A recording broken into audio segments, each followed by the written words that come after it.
trained with Manny Pacquiao had to be a huge asset for you, because even though Bay was probably your biggest name opponent up until then, you'd been. How many rounds had you done with Manny? 250 rounds over 3 world title campaigns. So it started with the Jeff Horn fight? It did, yeah. When Jeff got, obviously, the fight with Manny Pacquiao, I was in Los Angeles, and I was sparring his ex-sparring partners, Jose Ramirez and Ray Beltran. I was doing 5-on-5, and these guys are good fighters, former world champions. And Freddie come over and goes, Manny's got the Jeff Horn fight. So yeah, I'm hearing about it. He goes, well, you're sparring his sparring partners. How would you like to go against your countrymen and help Manny prepare? I said, Freddie, I'm all in. I know he's my countryman, but this is an opportunity of a lifetime. Yeah, Manny's my idol. You can't pass that up. So I had a fight a couple of weeks after the sparring sessions that I impressed and got the opportunity. So I still had to win that fight against Camille Bala in New Zealand. And in between that fight, I got a really bad cut on my eye. And the first thing that went to my head was, I got to sparring with Manny Pacquiao in a week and a half. I go, now this cut might stop it. So I wasn't even thinking about the opponent or thinking about the fight. I knew I was going to win this fight by any means. But I was thinking about my opportunity against Manny Pacquiao. But, we got there. Did you super glue it? We got the stitches. Yeah. A week after the stitches came out, I was putting so much vitamin E cream and every bit of, theory that I could find on the internet to make sure it closed up good and wasn't going to give me an issue. And I went into that first sparring session with Manny, and it was okay with a cut. Did you know Jeff Horn? I did know Jeff, yeah. We were in the amateurs together. How did he feel about you training with Manny? Yeah, he wasn't happy at that stage, but he's a good guy. He's actually a good guy of the sport. And at that stage, he had come out and said, why is he going against me? He's countryman. Why couldn't he give me a phone call? And me being me, I turned around, him being a school teacher, and said, I've never asked for permission, from a school teacher ever. So I'm gonna go do my thing with Pacquiao no matter what.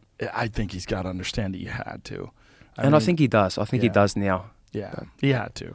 And to be able to have an opportunity like that to spar 250 rounds with one of the greatest of all time. I mean, he won world titles in 8 divisions? 8 divisions, 13 or 14 world titles. Crazy. It will never be done again. Crazy. As much as you want to see records broken, and I want to break records, that man is a one of one. He's a one of one. Yeah. I mean, when he knocked down Thurman in that fight, I was like, this is crazy. Yeah. This guy's 40 years old and still can crack and still as fast as lightning. Yeah, the power that he possesses, but it's not a thumping power. It's that explosive speed, that explosive power, the footwork he gets in position. And all of a sudden he's landed 3, 4, 5 shots and then he's angled off. A lot like I did in my fight against Lopez. A lot of that, sparring paid off and it did shape me. And I know he did put out a tweet as well saying that I hope the sparring we did, helped you in this fight, and straight away. That's amazing. And I was so excited. He's a legend of the sport. He is a legend, and he's such an unusual guy. You know what's crazy about him is his calves. Yeah, when you look massive. At that, they're giant. Yeah. They're like a thigh. And I know the reason why, because in General Santos, the mountains that he runs and that steep hill, that's why they're so big, because he's always constantly running the mountains. And I was doing the mountain runs with him. Yeah. My calves started getting bigger and bigger. But I understand, why his calves are huge. But he's always bouncing. He's always moving around. Yes. He'll bounce for 20-something rounds. He'll do his pads and he's jumping up and down. And he really is an unbelievable person, unbelievable athlete, and a legend of the sport. I think as time progresses, people are really going to appreciate his greatness.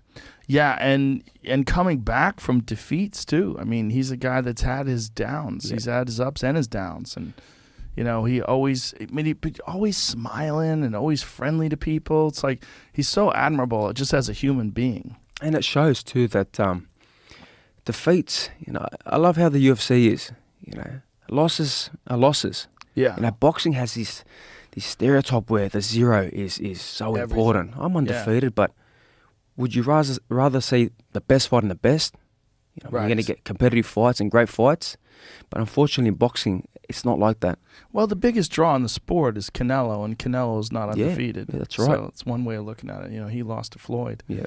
When you know, Manny is also like a world class pool player. Well, he's got the pool tables Yeah, at his mansion in his he's house. really good. So he's non-stop. Like he plays like a professional. and he loves his basketball. You Yeah, should see I heard this he's guy great at basketball, shooting too. threes. It's unbelievable. Wow, he's a serious athlete. Yeah. Did training with him? Did you make any changes to the way you approach fights or the way you prepare for fights after training with him? I did. I learned the 1%ers, the extra bit to do the extra rounds. You know, usually before the sparring with Manny Pacquiao, you know, you do your 8 rounds or your 10 rounds of pads and your sparring, but that's it. You do your ab work and you finish. With him, he does his pad work, he does his sparring, but then he's on the bag, he's on the shadow boxing, he's there doing the pad work. So the extra rounds just builds that conditioning and that stamina. And that's what I just found, that push more rounds. You know, if the body can keep going, push more and more. That's what I learned from him.